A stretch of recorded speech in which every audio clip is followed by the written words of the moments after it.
따라서 상식이 통하는 교회.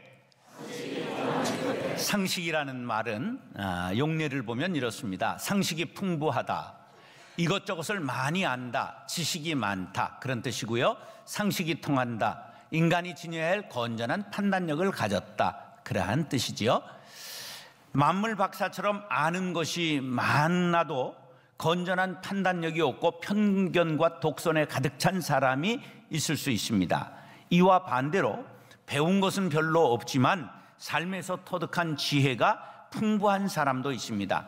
그러니까 상식은 교육의 정도와 꼭 비례하는 것은 아니다, 그렇게 말할 수 있지요. 그럼 상식이 뭘까? 커먼센스라고 그러는데 전문 지식이 아니고 정상적인 일반인이 가지고 있거나 또는 가지고 있어야 할 일반적인 지식, 이해, 판단력, 사리, 분별을 뜻한다. 깊은 고찰을 하지 않고도 극히 자명하여 많은 사람이 받아들일 수 있는 지식을 상식이라 한다. 상식에 대한 명언 몇 가지를 찾아보았습니다. 법은 도덕의 최소한, 도덕은 상식의 최소한이다, 엘리네크. 상식은 인류의 수호신이다, 괴테. 상식이란 두 점 간의 최단거리를 의미한다. 한번 잘 새겨봐야 될 일이죠. 상식을 가지면 멀리 돌아가지 않고 빨리 갈 수 있어요. 그 다음에 상식은 학문에서 얻어진 지식이 아니고 생활에서 얻어진 지혜이다. 따라서 상식은 지식보다 선행하며 우위적인 것이다, 김동리 선생. 상식이란 국민 일반이 지니고 있어야 할 표준지력, 이해력, 판단력이다, 마혜송 선생님. 이런 말들이 있습니다. 몇 년 전에 태풍으로 가두리 양식장이 무너져가지고 막 그냥 많이 광어 이런 거 양식하던 게 바다로 흘러나와 버렸어요. 그랬더니 사람들이 막 몰려와서 그거를 다 잡아서 주인에게 주려고 그러나 보다 했더니 전부 낚싯대를 펴가지고 들어가지고 그거 다 잡아갔다. 이거는 정말 몰상식한 사람들이죠. 거기 갔다 온 사람 있으면 자수하시기 바랍니다. 그런데 아무래도 가장 몰상식이 횡행하는 데가 정치판이 아닐까, 그렇게 생각하지요. 날마다 싸우고 이합집산하고 자신의 영달을 위해 처신하는 사람들, 제일 많은 것이 정치판이 아닐까, 그렇게 생각해 봅니다.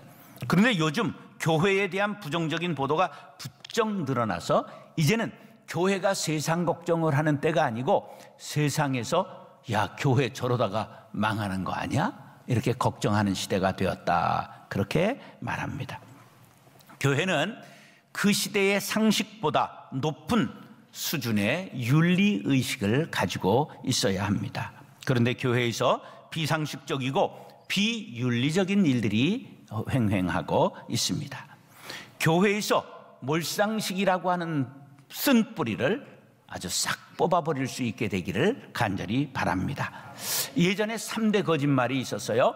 노처녀가 시집가기 싫다, 첫 번째. 두 번째, 노인이 죽고 싶다. 세 번째, 장사꾼이 미치고 판다.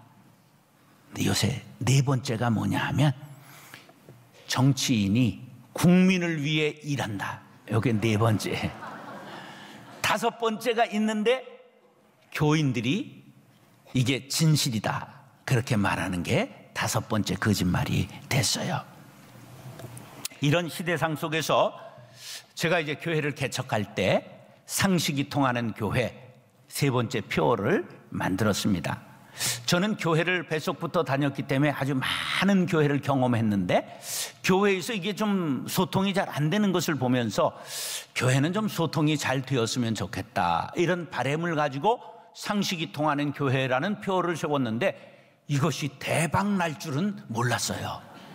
근데 얼마나 대박이 났느냐면 이 표 때문에 교회 등록했다, 이런 사람이 생길 정도로 많은 사람들이 여기에 공감을 했습니다.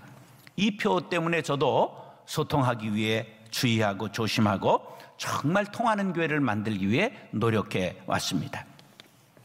독일 목사님들 사이에는 목사는 아무리 돈이 많아도 벤츠는 타지 않는다, 이런 묵계가 있습니다. 조상에게 물려받은 재산이 많아도 최고급 차의 상징인 벤츠는 목사들이 삼가한다, 그러한 뜻이죠. 하나님의 일하는 것 중요하지만 하나님이 원하시는 방법으로 하는 것이 더 중요하지요. 산을 옮길 만한 능력을 행하고 몸을 불사르게 내어줄지라도 우리는 거기에 상식이 통하지 않고 자기 주장만 있으면 남에게 손가락질 받을 수가 있어요. 저분은 하나님의 일꾼이다, 저 교회는 예수님이 주인이야, 인정받도록 상식적인 운영을 하는 우리 교회가 될 수 있기를 위해 여러분 함께 노력할 수 있길 바랍니다. 사랑하는 형제 자매 여러분, 거룩한 빛 광성교회 모든 성도들이 상식을 지키는 이삭이 되어 하나님께서 주신 하늘의 복을 받는 교회가 될 수 있기를 예수님의 이름으로 축원합니다. 다시 소통이 잘 되는 교회. 우리나라를 오래 지배했던 문화는 유교 문화지요. 그래서 유교의 아주 찬란한 문화가 우리나라에서 꽃피웠습니다. 그런데 그 폐해도 있었지요. 우리가 너무 완고하게 문을 걸어 장르고 쇄국을 하는 바람에 우리가 망하고 조선이 망했지요. 그런데 아직까지도 유교가 우리들에게 강하게 주는 영향이 뭐가 있느냐 찾아보면 가부장적인 권위주의가 아직도 우리 사회에 있는데, 이것이 꼭 나쁜 것만은 아니지만 이게 유교의 폐해라, 이게 소통이 가정에서 잘 안 되는 것이 이런 영향이 있기 때문이다, 그렇게 생각할 수 있습니다. 그 다음에는 일본 제국주의와 또 대한민국 수립 후에 군사 독재가 있었어요. 그래서 우리 사회에 상명하복의 이런 문화가 뿌리를 내리고 있지요. 그러게 위아래의 소통이 잘 안 되지요. 군사 문화와 투쟁했던 민주화 인사들까지도 정권을 잡으면 싸웠던 그 독재자들을 닮아서 미운 시엠이 욕하면서 담는다고 또 독재를 하는 거예요. 그래서 우리가 소통이 잘 안 되는 그런 문화를 가지고 있습니다. 그래서 가정과 학교와 교회와 직장, 심지어 정당들까지도 토론 문화가 없습니다. 그래서 경제로는 우리가 선진국 수준에 다가갔는데 이 토론 문화, 이것은 정치 후진국 수준에 머물러 있다, 그렇게 볼 수가 있지요. 큰 모임이나 작은 모임이나 단체장이 되기만 하면 권위적이 되고 다른 사람의 말에 귀를 기울이지 않고 일방적으로 지시하고 명령하는 완장 문화, 완장차는 문화가 남아있지요. 남의 말 할 것 없습니다. 과연 나는 가정에서 자녀들과 소통하고 있는가, 배우자와 소통하고 있는가를 한번 돌이켜보시기 바랍니다. 과연 우리 교회는 어떻다고 생각하십니까? 상식이 통하는 교회인 줄 알고 호감을 갖고 왔는데 통하지 않아 답답한 일을 겪어보지는 않으셨는지요? 상식은 물과 같아서 흘러야 합니다. 공기도 흘러야 합니다.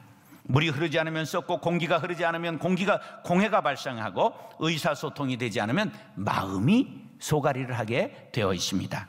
교회의 영원한 모델이었던 초대 예루살렘 교회의 모습은 이러했습니다. 42절 시작.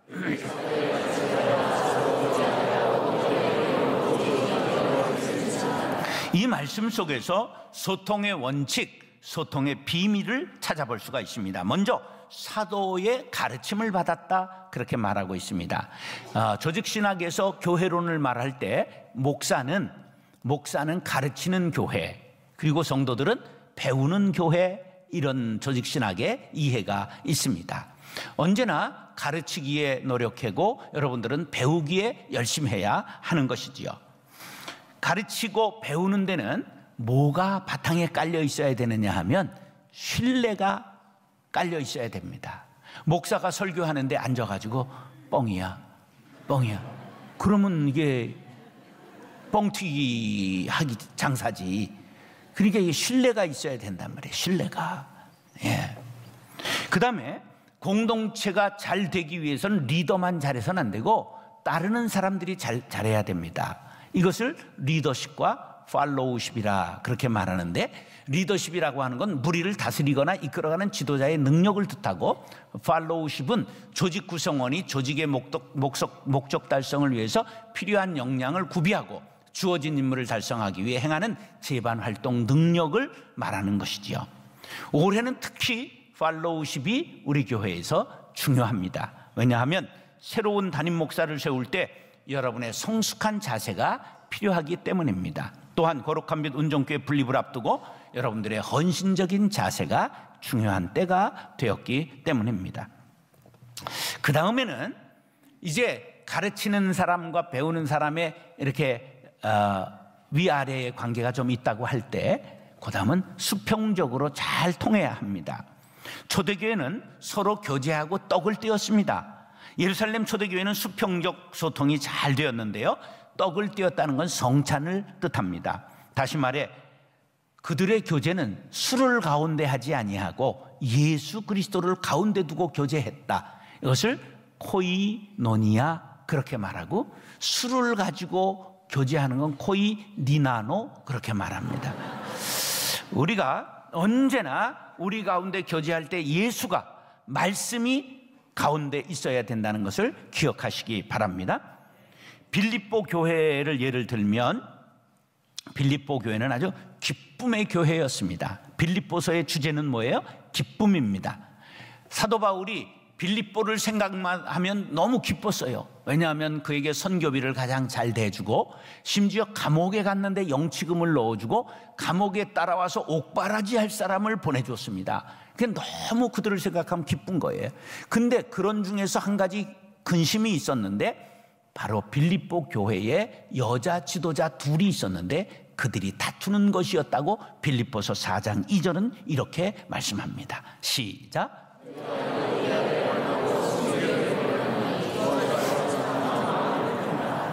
네, 여러분들도 늘 주 안에서 한 마음을 품으시기 바랍니다.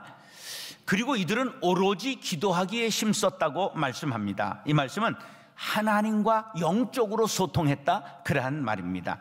현대교회의 특징이 뭐냐 하면 세상과 소통하려고 하는 노력을 자꾸만 하는 반면에 하나님과의 소통인 영통을 잘하지 못하고 있는 것이지요. 기도해야 합니다. 복잡다단한 이 세상을 살아가면서 기도 외에는 만사를 해결할 수가 없습니다. 기독교는 기도교입니다. 기도하면 기도가 뚫립니다. 다 같이 시작.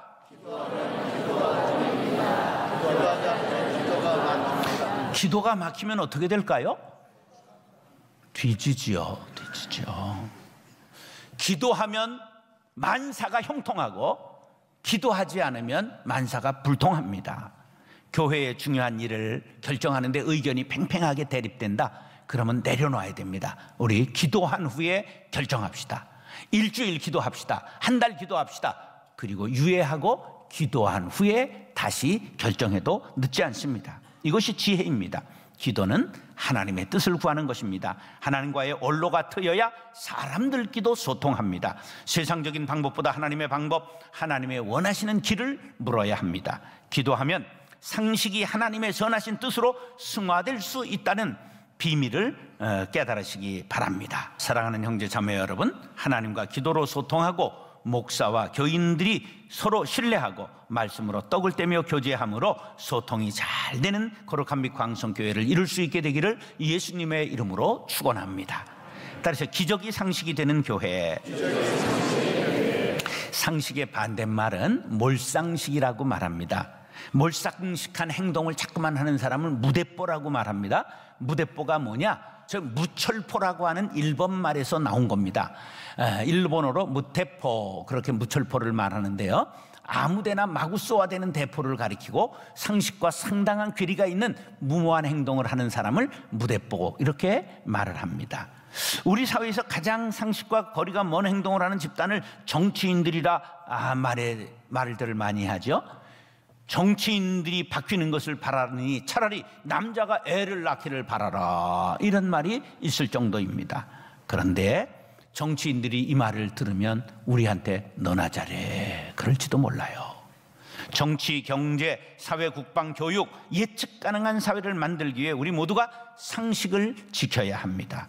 교회는 두말할 나위가 없습니다.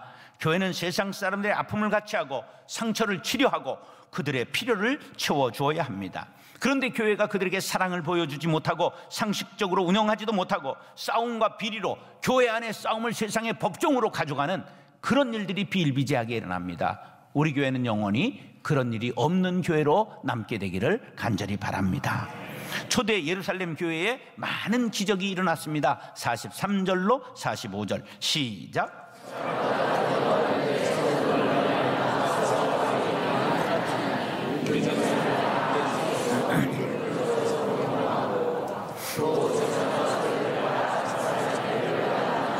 자, 기사와 표적이 많이 나타났어요. 그럼 이게 무슨 뜻이냐 하면 성경에는 세 가지로 기적을 말합니다.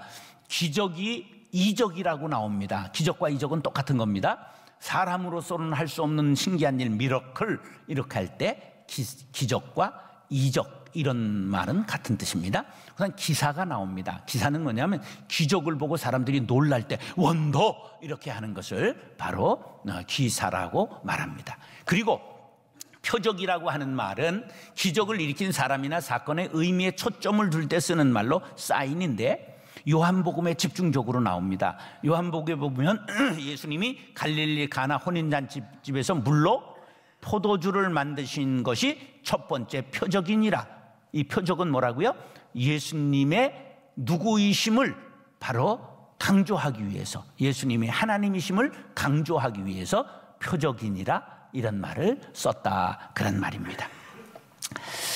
기적이 일어나니까 사람마다 두려워했다고 그랬어요. 이것은 안전병이 일어나고 병자가 고침받고 소경이 눈뜨는 외적인 현상 때문이 아니고 교인들의 생활이 거룩해지고 삶의 모습이 달라진 것을 보고 세상 사람들이 경외감을 갖게 되었다 그런 뜻을 포함하는 것입니다. 그 구체적인 내용이 44절 45절에 나오는데요. 다 함께 물건을 어떻게 했다고요? 통용하고 자기 재산과 소유를 팔아 가난한 사람들에게 나눠주는 유무상통의 역사가 일어났습니다. 과거 어느 공동체에서도 볼 수 없던 사랑의 나눔이 일어난 것이죠. 초대교회 성도들만 기적을 체험한 것이 아니라 그것을 보는 세상 사람들이 전부 눈이 둥그레지는 기적을 체험하게 된 것이지요.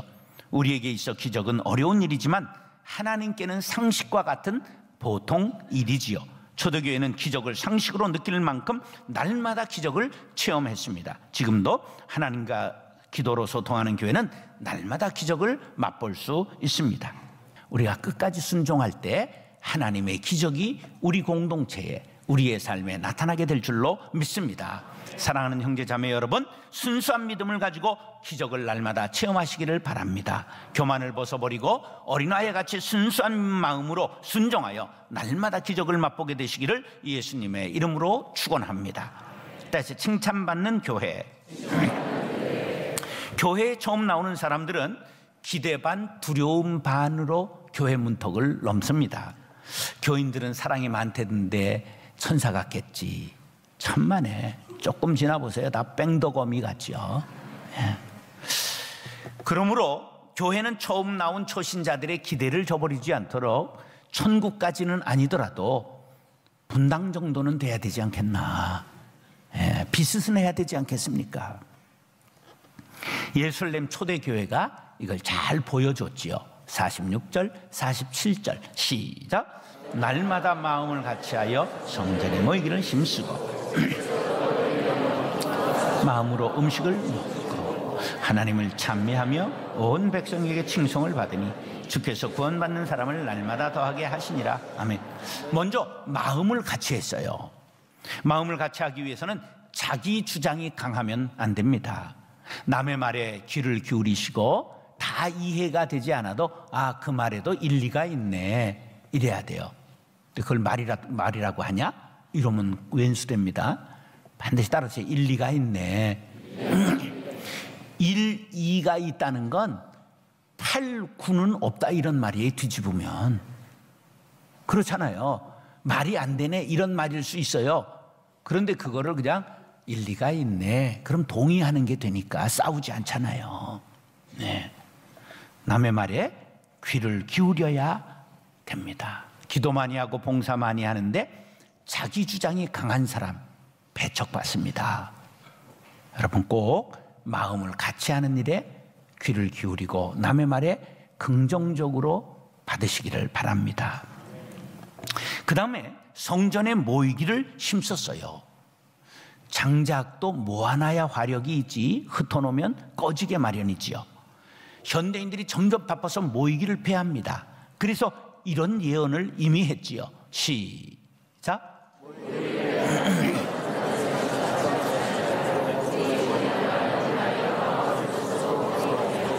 네, 여러분들 예배 시간마다 모이기에 힘쓰시기 바랍니다. 그리고 떡을 떼며 음식을 먹었어요. 이것은 뭘 뜻하느냐 하면 모일 때마다 가정에서 많이 모였는데 가난한 형제들을 배려해서 노동하는 형제들, 종인 사람들, 노예인 사람들도 기독교인이 되었는데 그들이 허겁지겁 올 때 그들을 위해서 함께 음식을 잘 나누어 주었다, 그런 뜻입니다. 순전한 마음으로 먹었다는 것은 먹기 위해 모인 것이 아니라 모이기 위해서 먹었고 성도의 교제를 아름답게 이루어갔다는 뜻입니다. 47절에 보니까 모일 때마다 하나님을 찬미했다고 했습니다. 인본주의적으로 세상의 정보 나누고 주식 정보 나누고 요새 비트코인 정보 나누고 주택 정보 나누고 그 다음에 다이어트가 뭐가 좋으냐 이런 미용 정보 나누지 않고 온전히 하나님 중심, 예수 중심, 말씀 중심으로 영적인 떡을 떼었다는 내용입니다. 그 결과 온 백성에게 칭송을 받았다. 초대 예루살렘 성도들의 삶이 당시 사람들에게 애써 잘 보이려고 한 것이 아니라 성령께서 주신 바 은혜를 따라 살았던 결과물, 다른 사람들에게 덕을 풍기고 그리스도의 향기가 되고 그리스도의 편지가 되었다. 할렐루야. 이렇게 칭찬받고 평판이 좋으니 구원받는 사람들의 수가 날마다 더하게 되었더라. 할렐루야.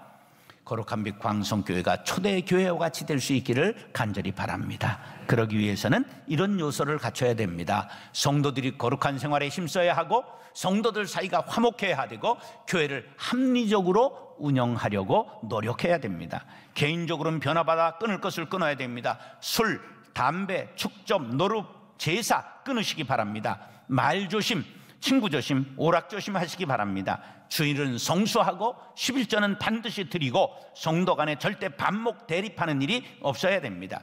교회가 싸움 날 때 신학적으로 대립해서 싸우는 일은 없습니다. 반드시 회의를 잘못하거나 제도적 안전장치가 없기 때문에 싸우는 것입니다. 목사도 하나님 앞에 연약한 인간임을 인정하고 임기제와 신임투표제를 안전장치로 갖추게 된 것입니다. 교회의 합리적 운영 요건은 목사와 장로의 권한을 제한하고 재정의 건전성과 투명성을 확보하고 회의법의 숙지와 결의사항을 실천하는 정신을 공유해야 하는 것입니다. 따라하시죠. 교회에서 싸우면서 할 만큼 좋은 일이란 없다. 그렇습니다. 싸움이 일어나면 즉시 그 일을 멈추시고 모든 것을 손을 놓아야 합니다. 성도들은 성령의 하나 되게 하심을 힘쓰시기 바랍니다. 예수님께로부터 화목하게 하는 직분을 받았음을 명심하시기 바랍니다. 화목하게 하는 말씀, 복음을 때를 얻든지 못 얻든지 전하시기 바랍니다. 거룩한 빛 광성교회가 하나님으로부터 칭찬받고 사람에게 존경받으면 교회는 저절로 부흥하게 될 것입니다. 한국교회의 쇠락을 막을 수 있는 방안은 교회가 세상 사람들로부터 칭찬과 존경을 받으면 됩니다. 로마서 14장 18절 말씀 시작.